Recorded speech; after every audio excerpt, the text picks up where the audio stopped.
Hi, more current events to deal with today, people, and this event occurred extremely close to where I used to live back in the day when I was on the East Coast in College Park, Maryland. I was right next door in Hyattsville. This is walking distance, and you may have read about this in the paper, even though it's 3,000 miles away from where we are. Is you had a cop that got immediately terminated. Now, when does that happen? Immediately terminated because he fired 7 shots into a suspect in his car who was in the front seat and handcuffed. Handcuffed. And I don't know at this point in time, I'm almost certain he's going to be charged with at least second degree murder if that hasn't already happened. But this is the kind of BS that we have to stop. I mean, this is a direct result, people, of one of the most powerful influences in your state capital. It's the POA, the political, uh, PAC, Political Activity Committee of the Police Officers Association, and getting things that they want passed and enacted by the legislature to keep us from being able to get any real redress of grievance. That's the bottom line. Because they think they have all this power and authority over us, so if you don't like it, you can kiss my ass and there's nothing you can do about it. And in the courts we have today, they're right. They're so corrupt that there's virtually, unless they have a case where they really have to make it look good, and this might be one of these cases right here, they've got to make it do that. So we'll see how it develops. But this kind of stuff, and by the way, I don't know at this point whether this was white and black on either side of the equation. Not that it should matter as far as the murder charge is concerned. I haven't heard that detail, so it probably isn't since it wasn't mentioned in the article that I read. But this is the kind of stuff that has to stop. And out here, right down the road from where I got arrested for the crime of the century last year, jaywalking, we had a big black guy, apparently a lot like Eric Garner in New York, that got taken down and beaten with billy sticks and tased 7 times and killed during the course of an arrest for jaywalking. And yet the official investigation found the cops did nothing wrong. When is this going to stop? I mean, my goodness. And I'll be contacting the attorney, by the way, for this case. I should have done it by now. And if this case hasn't been settled, I'm going to say 2 words. I'm going to give them the name of the kid that got killed, who I can't remember right off the top of my head. But say, hey, we can work out a deal here because I will testify for you, as to the difference in my arrest for jaywalking, which is only done by one nice young cop. He was a nice kid. We had a nice chat at the time.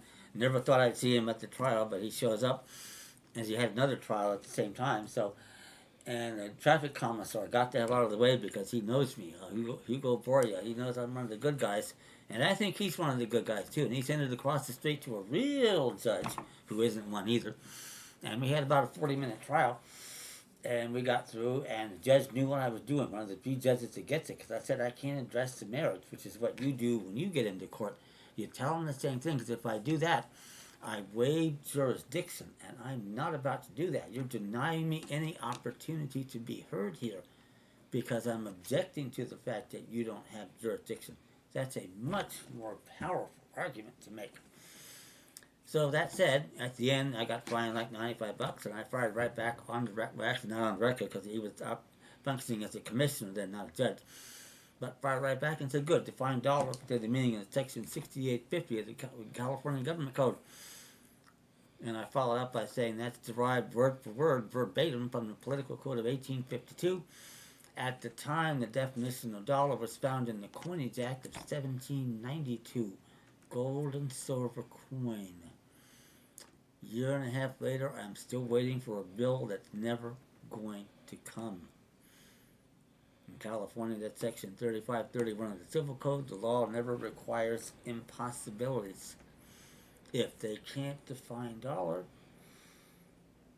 Now, oh, by the way, those of you out there that have some difficulties with the FTB or the IRS, check in with me here. youwinincourt@gmail.com, because that same argument derails these bastards. Because they can't prove it, and the Federal Reserve Bank, by the way, admits, I've got a letter from the Federal Reserve Bank saying it, not me. The dollar is undefined in American law. If they can't define it, how the hell do they know what you earned or didn't earn? And it gets a lot better than that when you have 9 old farts with Chief Justice John Marshall, that icon of Harvard and Yale, who was never wrong, was he? And he says right in this case, Cohen's against Virginia. Now this is dicta. They didn't decide the issue, but he said right in there, let it be that the act of discharging the obligation with paper money is a nullity and the debt is still due. So what we say to the IRS says, well, wait a minute, maybe we earned 50,000 of these undefined dollars, but the debt's still due. We have no idea of what we earned or did not earn as a result of invoking our right to our time and labor, and our property right to that. We have a right to that. If you're a quote-unquote taxpayer, the de facto National Socialist government and the 904s have ruled that they can tax you out of existence without even an administrative hearing. They own you, lock, stock, and barrel. They've actually said that. What happened to bills of attainder? What happened to the right to trial by jury? You don't have any. You got no rights. If you're a 14th Amendment citizen, they own you. Simple as that. Might as well be a slave just like you were before the war between the states. It's the same net effect. That's all that happened. And the difference is, all they did, instead of making the freedmen equal to us by elevating them to state citizenship, which they lacked the power to do, they made us all equal by reducing us to them. We are all chattel property. You want to call it more property slavery, feel free to do it. That's the less polite way of saying it, but they think they own us. So that's how that stuff goes, and this is what they're doing, and they're getting away with it. And we have to stop them, and we have ways to do it. And if you obtain my modestly priced constitutional defense document package, you're going to learn in a hurry. And you're going to see that I don't make any of this up. This isn't, as I've been constantly badgered by judges and attorneys, this is not my interpretation of the law. I've got it dead bang black and white and ways they can't refute. And they know that, and they're too embarrassed to get into court, especially in front of a jury, and they don't know, and they've been to law school 4 to 6 years, and I'm the one that knows the law, or you're the one that knows the law. Whoa, that's going to get the jury's attention quicker than anything else you can possibly do. Expose the whole fraud for what it is. Because think about it. We the people, we created the Constitution, we created all government, and yet today, now they think they own us, we're chattel property slaves, and we're incompetent from day one in one of their courts. If we're incompetent in their courts, how, it might be asked, are we competent, among other things, on election day? Whoa. Bunch of incompetents have elected members of Congress, have elected legislators, presidents, governors. That doesn't work. There's no way you can have any consent of the government there to any of that nonsense. 4th graders get this. It's simple. It takes a little while. Now, it took me a long time. I was a slow learner, but the big lie with no states. And that's one of the things you can do is learn that a lot quicker than I did. It took me 10,000 hours in the damn law library. And I finally got it. I said, you've got to be kidding me. When it hit me, I said, that's what's going on here. It's what they don't want us to know. It's the big lie. No states. And there aren't any. So that said, we'll see what develops with this college fraud case. This looks like almost as certain, if they haven't already filed charges for second-degree murder.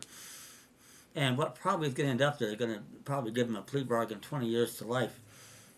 And I would do that without parole if I'm in the position of Jack McCoy there, but we'll see how that particular part develops. But to do that, I mean, my gosh, they were saying from day one, this is unconscionable here to have something like this happen on our shift. That's how bad this is. So I'll give you some updates on this case as it goes along. It may get settled rather quickly because there's no point even bringing this one to trial. They just give them a plea bargain, and that's the name of that tune. And they avoid any possibility of getting second-degree murder and maybe 25 or 30 years to life, which would be much more like it. Me personally, I might like to give them 2,000 volts. And not only that, I'd be pleased to be the one that pulled the switch to do it. Without hesitation and without remorse. If you're that negligent in your duties, there's little, if any, excuse for you to not only be around, but be around any longer to procreate and have kids that are going to follow what you teach them to do. That's another thing we could be looking at here in a video for another day, but in determining who has kids and who doesn't. It's a very interesting subject matter, trust me. have it for you in the next videos. Meanwhile, like my videos, tell your friends, subscribe, and send me an email for more information. YouWinInCourt@gmail.com. Thank you.